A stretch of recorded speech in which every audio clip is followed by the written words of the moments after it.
everybody, I'm Chris Massey, and welcome to the Chris Massey Football Show here on the American Hearts Radio Network. We're coming to you from our Chisel Multimedia Studios here in Smyrna, Georgia.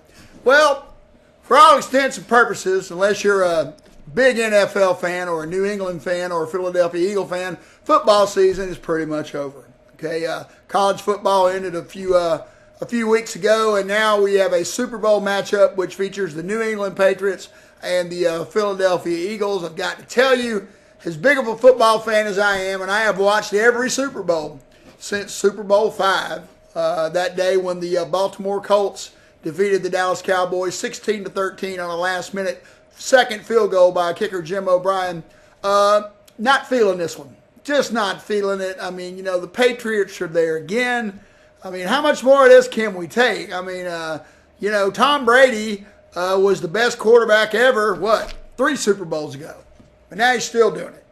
So anyway, tonight we're going to take a look back at college football and that great season that the Georgia Bulldogs have. We're going to talk about some of the positive and negative things with the Atlanta Falcons and what's going on in the NFL. So get you a beer and relax. We'll be right back.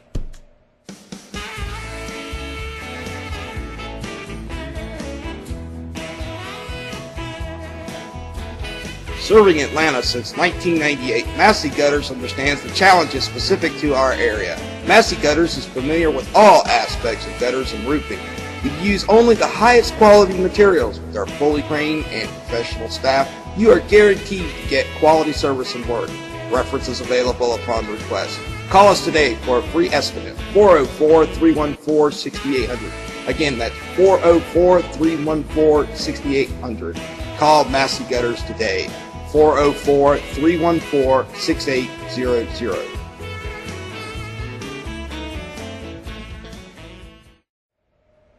All right, we're back.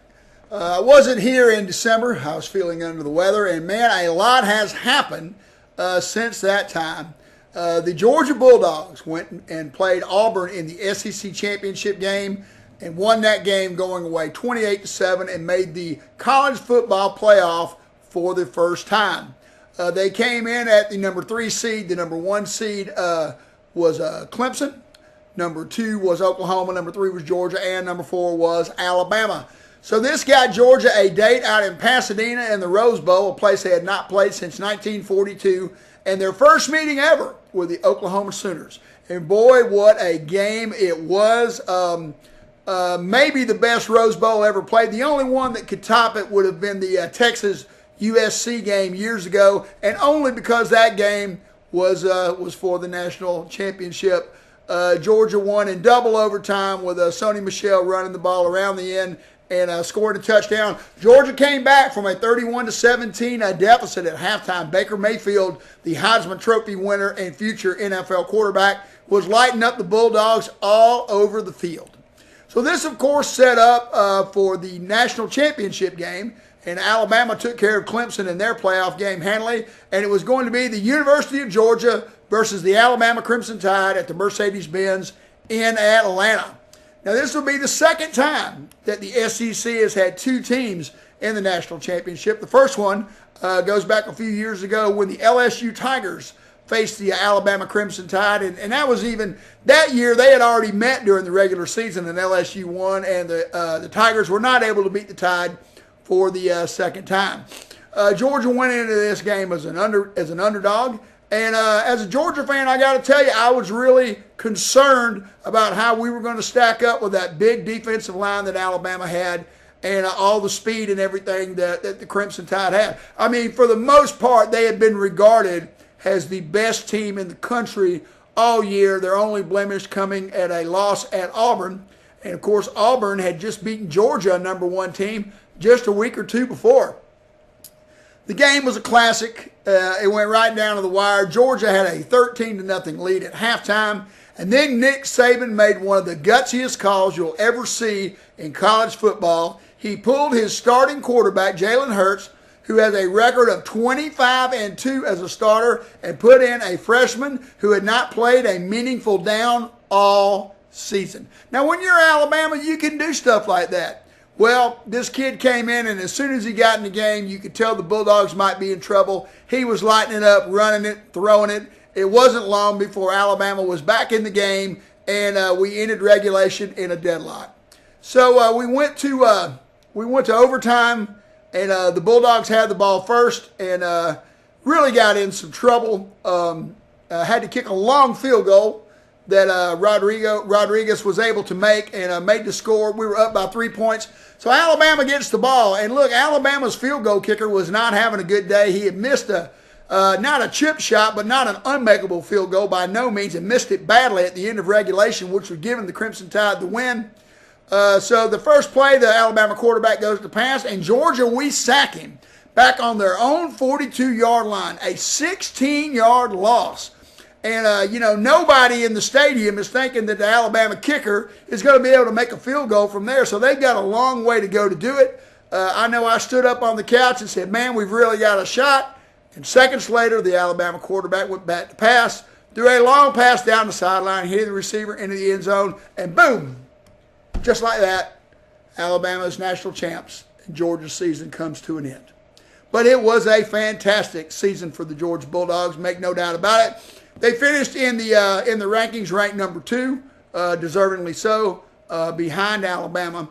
And it was disappointing for Georgia fans. I mean, if you go back to January 1st, 1983, the last time Georgia was in a national championship game when we played Penn State, the Bulldogs were leading that game 23-20 late in the fourth quarter, and Todd Blackledge connected on a long pass, and the Bulldogs lost that game 27-23.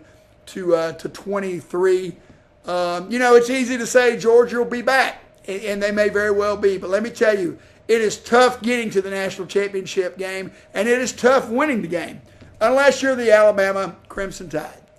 Nick Saban now has 6 national championships, 1 with the LSU Tigers, and 5 with the Alabama Crimson Tide, which ties him with the great Paul Bear Bryant. Now, Nick Saban has done this in a lot faster, a lot quicker than Paul Bear Bryant did, needless to say. But anyway, and you can bet you that Nick Saban is already planning to get number 7 next year. So what's the season? What it's going to be like for the Bulldogs next year? Offense, we're going to be looking pretty good. Jake Fromm is going to be back. We're going to lose Sonny Michel. We're going to lose Nick Chubb. But Andre Swift will be back there in the backfield along with Holyfield to give us a good 1-2 punch. We've also recruited the best running back in the country. He will be coming to Georgia as well. Wide receivers, Riley Ridley, who stepped up big in that national championship game, will be called upon along with Terry Godwin, who is coming back. We're going to have two of the 3 tight ends that we use this year. They're going to be back. The offensive line is going to lose a couple players, but we got guys that can step right in. It's the defense where we're going to take a big hit. Of course, when you lose a player like Roquan Smith, the Dick Butkus Award winner for the best linebacker in the country, he's going to the NFL. That is going to be a big hole to fill. We also lost some players on the defensive line, and we lost some players in the secondary. But, that defense surprised everybody this year, and Kirby defense is his thing, so I think he will have the Bulldogs ready to play come next year. Georgia should open the season ranked in the top 10. Their schedule is a little easier next year. There is no out-of-conference game with Notre Dame. In fact, we've got 3 cupcakes on the schedule, and Georgia Tech is the other out-of-conference game. So it's going to be important for Georgia to win and win big because their strength of schedule in 2018 is not going to look like it did this year. We will not play Mississippi State next year. Instead, we will travel to Baton Rouge to play the LSU Tigers. So that game will be a tough game as well. But all in all, you got to feel good about where the Georgia program is. I mean, if you look at where they were Kirby's first season, this was a team that went over to Ole Miss and got beat 45-14. Now, I'm just going to tell you, in 2016, Alabama would have beat that Bulldog team probably by 4 touchdowns. They would have. And in just 1 year, Kirby has closed the gap where we can play on the field with Alabama. I mean, look, we were right with them, lost on the last play of the game. So the Bulldogs are going to be a force. Now, of course, there have been some big coaching changes in the SEC. Dan Mullen from Mississippi State has now gone over to the University of Florida. Dan is an excellent coach. He got that Mississippi State program up and rolling, and the talent he's going to have at Florida is way better than what he's going to have at Mississippi State. He is really good with quarterbacks. Of course, he worked with Tim Tebow when he was a offensive coordinator at Florida, and of course, Dak Prescott, who is now quarterback for the Dallas Cowboys, was a big star at Mississippi State under Dan Mullen's tutelage. So Florida is going to be back. I don't think it'll be next year. But the second year they'll be able to challenge Georgia. There's just that much talent at the University of Florida, and Dan Mullen is that good of a coach. Tennessee has also made a change, taking the defensive coordinator, Jeremy Pruitt, from the University of Alabama. He will start at Tennessee. The road to hoe at Tennessee is going to be a whole lot rougher. That is probably a 4-year project over there, getting the Volunteers back to where they want to be. But one of the biggest names that changed was Jimbo Fisher. Left the Florida State Seminoles and is now the head football coach at Texas A&M. Now, Texas A&M is a place where people have always scratched their heads. Why can't they win over there? Texas A&M has got more money, rabid fans, and boosters than just about anybody in the country, and Texas has been down for years. Texas A&M should be ruling the state. And with Jimbo Fisher there, they're going to get better, and they're going to get better quick. When you got a first-year coach, 8-4, 9-3, that's usually what you're looking at on a good note. Kirby went 8-5 his first year at Georgia. Mark Richt, way back in 2001, went 8-4. Rick and Kirby, their second year though, won the SEC championship. So it'll be interesting to see. The conference is going to be tougher, and maybe the conference will get back to the way it was when they were dominating college football. And in that time, you had Mark Richt and Philip Fulmer and Urban Meyer and Nick Saban and Les Miles. Big-time coaches in one conference, and it looks like they are heading back in that direction. Okay, so when we come back, let's talk about the Atlanta Falcons and the NFL. Hi, Rich Norton here with Retriever Merchant Solutions. Retriever Merchant Solutions is an independent sales office for Vantiv credit card processing. If you're a small business and you're tired of paying high credit card processing fees with a lot of garbage fees and you're getting terrible service, time to call us. We're a direct processor. We're going to give you better rates, better service, and you'll be happy you're with us. Call 904-434-4635. Just ask for Rich Norton. I'll be blessed and happy to help you.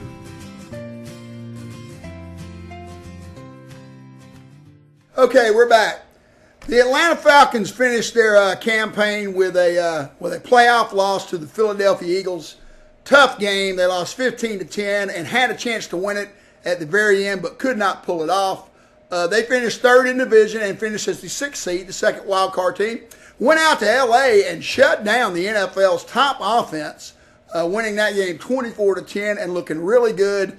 And it looked like they had a really good shot to beat the Philadelphia Eagles. The Atlanta Falcons now are 0-3 in Philadelphia in playoff games. Of course, we beat Philadelphia in a playoff game here in Atlanta way back in 1978, which was the franchise's first playoff win. It was a weird year for the Falcons. The offense just could not put it together. Last year, the defense was giving up 28 points a game. This year, 18 points. I mean, they improved by 10 points.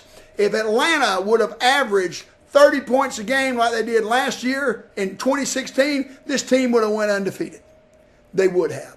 So the good news is that the Atlanta defense is tough. I mean, look, they held Philadelphia to just 15 points. Minnesota, who had the top defense in the NFC, got scorched for 24 points yesterday. The defense, the offense gave up one touchdown on an interception. So, the Falcons, they do need some things. First thing they need is they need a legitimate number 3 wide receiver. Taylor Gabriel and the other guys on the team just were inconsistent all year. You got Julio, you got Sanu, Freeman and Coleman are good back there in the backfield. But let me just tell you, Freeman and Coleman are not big enough to get you tough yards in short yardage situations. That's why you're throwing the ball 4 times when you got 1st and goal inside the 5 against the Philadelphia Eagles. They're too small. And in my opinion, you don't need both of them. So you need to get a big back there that can get you a yard or two when you need it. And I know that Hooper is a big fan favorite with the fans, but look, this guy is mediocre at best, and he needs to go. You know, you need a big-time tight end. You get a big-time tight end in there with Sanu and Julio Jones and a legitimate number 3 wide receiver, and this offense can be potent. Now, everybody, you know, is, of course, talking about Scark, and they want to get the offensive coordinator out of there. But let me just tell you, Shanahan's first year as Atlanta's OC, we were not very good, and everybody wanted him out of here. The second year, it clicked, and clicked like crazy. I expect the same thing to happen next year. These guys are going to come in with a year under their belt under this system. Don't fool yourself. This is not the same system that Shanahan ran. It's similar, but it's not the same. The play calling was not the same, and Matt Ryan did not have a super year this year. The Falcons led the league in drop passes. Several of Matt Ryan's interceptions those passes were dead on the money, and it bounced off the receiver, and the defense intercepted it. So next year, I think the ball will bounce better the Falcons' way. When it's all said and done, what you had was the best back-to-back seasons in Atlanta Falcon history. It is the first time in the franchise history where the team actually won playoff games 2 years in a row. Of course, in 2016, we made it to the Super Bowl, and we were one play away from getting to the NFC Championship game this year. And if you've been a Falcon fan as long as I have, going all the way back to 1970, man, you'll take it. I mean, I can remember, 10, 12 years going by without us in the postseason. So it's good to be back, and I think the Falcons will be there next year. I really do. They were the only team in the NFC who made the playoffs in 2016 that made it again in 2017. So the future looks bright for the Falcons. Don't give up on them. It was not the year that we had all hoped for, but, we were back there and we had a chance.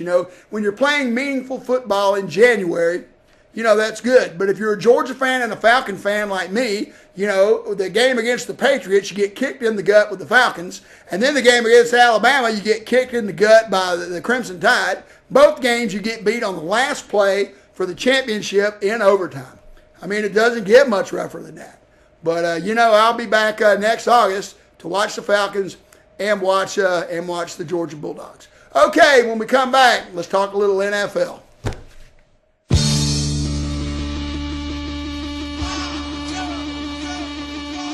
It's Leon Smoker with Rachel Jordan.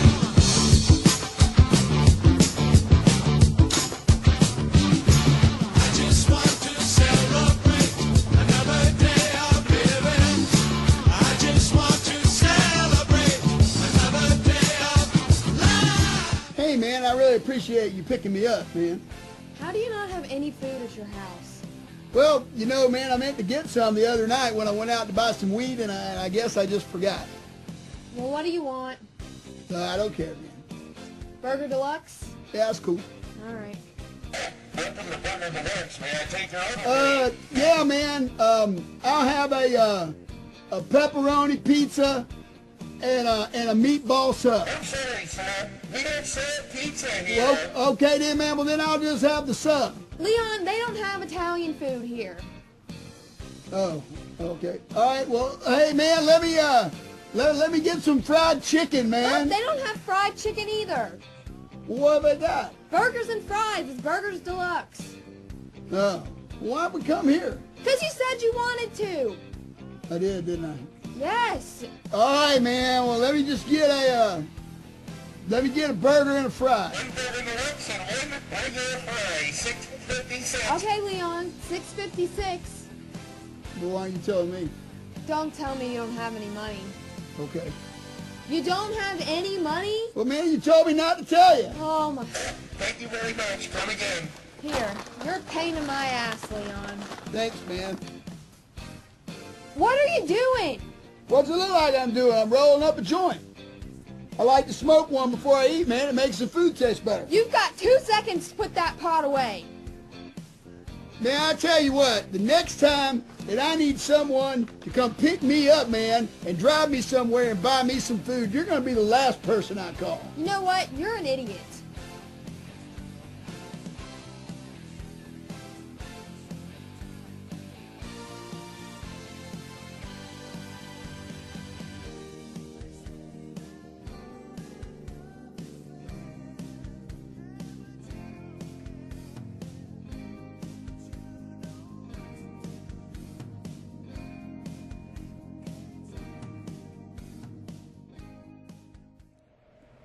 Okay, we're back. So Super Bowl 52 will feature the New England Patriots and the Philadelphia Eagles. Now, the story of Tom Brady is one of the most remarkable sports stories in history. This guy was a 6th-round draft pick. Okay, he did not even start every game his senior year in college at Michigan. You know, he's on the sidelines. Drew Bledsoe is quarterbacking the Patriots. He led them to a Super Bowl in 1997. And he is running from the sidelines. And Mo Lewis, former linebacker from the University of Georgia, hits Drew Bledsoe probably harder than any quarterback has ever been hit. I mean, this guy's head hit the ground before his feet did. And he was out of the game. Brady came in, led the team the rest of the way. They go to the Super Bowl against the St. Louis Rams, who were the defending Super Bowl champions, the greatest show on turf, with Hall of Fame quarterback Kurt Warner, and they win the game. That was back in 2001. Since 2001, in 16 seasons, the Patriots have made the playoffs 14 times. They have went to the Super Bowl 7 times. That's a 50% clip. When they get into the playoffs, 50% of the time they make it to the Super Bowl. They have won 5 Super Bowls. Now they're going back for their 8th Super Bowl in 17 years. And Tom Brady will be shooting for his 6th as a quarterback. You know, the great dynasties in the NFL, Bart Starr with the Green Bay Packers, Terry Bradshaw with the Pittsburgh Steelers, and Joe Montana with the San Francisco 49ers. You know, these dynasties only lasted 5 or 6 years. The Patriots have been doing it, and doing it with different people for 16 years. The only thing that's been constant has been Bill Belichick and Tom Brady, and the two of these together are just about unbeatable. Now, I came across a statistic that is really unbelievable. Really unbelievable. This will be the 52nd Super Bowl, which means now there have been 104 teams to play in the Super Bowl. 104. Of course, some of the other teams have been there several times, but 104 teams have made it to the Super Bowl. Now, out of those 104 teams, how many times do you think a team that plays their regular season games in a dome has made it to the Super Bowl? 5. 5 out of 104. The Indianapolis Colts have made it to the Super Bowl twice. Your Atlanta Falcons have made it to the Super Bowl twice. And the New Orleans Saints have made it to the Super Bowl once. Now, it's quick to note that the New Orleans Saints and the Atlanta Falcons, the Saints when they went to the Super Bowl, and both times when the Falcons went to the Super Bowl, all 3 times they played all their playoff games indoors. Indoors. Indianapolis, one of those years, played all their games indoors. So only one time has a dome team won an outside playoff game and went to the Super Bowl. What an astounding statistic. I mean, there are about 10 teams now that play in a dome or a retractable dome, which basically means is they never play a game in bad weather in their home stadium. Okay? So with a statistic like that, that only 5 out of 104 teams that have gone to the Super Bowl play in a dome, and only 2 of them have ever won the Super Bowl, why in the hell would you build a dome for your NFL franchise to play in? Arthur Blank, were you not made aware of this before you decided to build the Mercedes-Benz dome? Were you aware of this statistic? That by building a dome, that your chance of making it to the Super Bowl is less than 5%? 5%. Let's look at how the dome teams did this year. Falcons lost. Okay? New Orleans lost. They did lose in a dome. And the Vikings got killed yesterday. So once again, there are no dome teams in the Super Bowl. The problem with Atlanta is it's always the same. I mean, I'll tell you, the greatest sports facility that the city has ever had was Atlanta Fulton County Stadium. It was built for the Braves. It was built for the Falcons. It was our stadium. Turner Field was built for the Olympics, and then they moved the Braves in. The Georgia Dome, it was built to get the Super Bowl, and they moved the Falcons in. Mercedes-Benz Dome, it's built for everything except the Falcons, okay? If anybody had any sense in that organization, they would have built an outdoor stadium for the Falcons to play in. You know? So what? The SEC championship going anywhere, so what if they have to play it outside? You know, it's not like there's another city around that's got a dome that's going to have it. They're not going to have it in New Orleans. But what it comes down to is money. And you can make more money with a dome stadium than you can with an outdoor facility. So Falcon fans, just get ready. No matter how good the Falcons are, unless they've got home field advantage or one of their playoff games is in a dome, they're not going to the Super Bowl. That's what statistics say. I did not make that up. So anyway, here's to next year. This is the last show. We were going to come back for another show in February if Atlanta got to the Super Bowl, but they did not. I see no reason to come back here and talk about the New England-Philadelphia game. In my opinion, the Patriots are probably going to win that game. So we will be back next month with the Chris Massey Music Show, a brand new season, 6 new shows here on the American Hearts Radio Network. Until then, we'll see you next time.